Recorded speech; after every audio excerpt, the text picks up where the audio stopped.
I knew that I had to do things in gay civil rights from the day I started my church. I received a telephone call, and someone said, there's a young gay brother who's been murdered by the Los Angeles Police Department.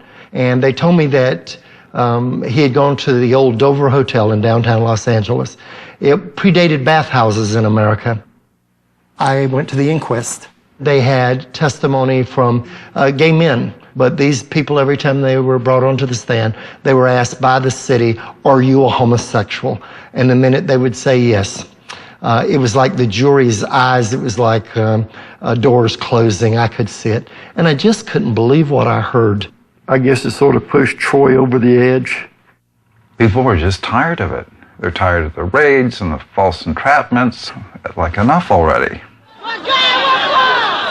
The march is to demonstrate our support for legislation in the field of sex between consenting adults in the state of California. We want to see the laws pertaining to homosexuality dropped so individuals can do anything they want to in bed. Say it out loud!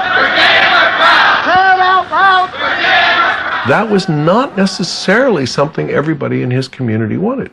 They were first drawn to him as their religious pastor, not primarily a leader of protest. But he, of course, knowing, having a lot of experience and being something of tremendous courage, knew that we're not going to take insults.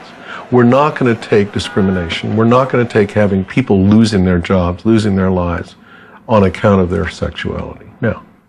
I don't see Troy as political. I see Troy as upholding justice issues, which I find essential to an understanding of Jesus and indeed of Christianity. This is our first mass demonstration. It certainly won't be the last of the gay community, I'm sure. There were some conservative members in the church that didn't like the idea, but Troy said, enough's enough. We're not going to take this anymore. Everybody kept telling me over and over again, oh my God, no, we're going to get hurt.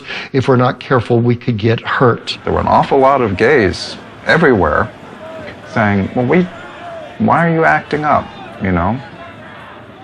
You're making it bad for the rest of us. Can't you just tone it down? Even his own church, the Los Angeles church, at one point tried to fire him because he was being too activist. They called a congregational meeting.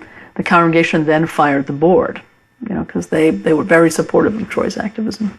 I wanted to make sure that people knew that Jesus said that where I find oppression, I'm going to bring deliverance in Luke 4. And I use that as a jump-off point to say we cannot just sit around and hope somebody else will do our work. We have to do it. I remember in 1977 during the Anita Bryant fight, I was traveling back to New York City. Well, I'd left here at midnight, flying into New York City, red-eye special, and all at once they put the breakfast in front of me, and there's the orange juice. And immediately I stopped and I said, whoa, wait a minute. What kind of orange juice is this? I asked the cabin attendant. And she said, what do you mean, what kind of orange juice is it? I said, is it California? Is it Texas? Is it Arizona? Is it Florida orange juice? She said, well, it's Minute Maid. I said, then I can't drink it. She said, why? I said, but that was the question I wanted right there.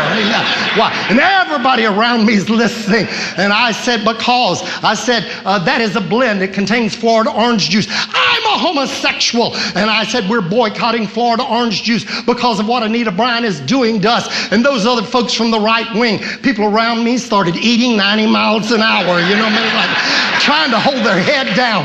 And finally, I said, take it away. I said, I can't drink that orange juice. Within 10 minutes, she was back at the back of the plane again with a young male steward, who walked back, took one look at me, smiled real big, and said, Reverend Perry, would you come with us? We're going to move you up to first class for the rest of this trip.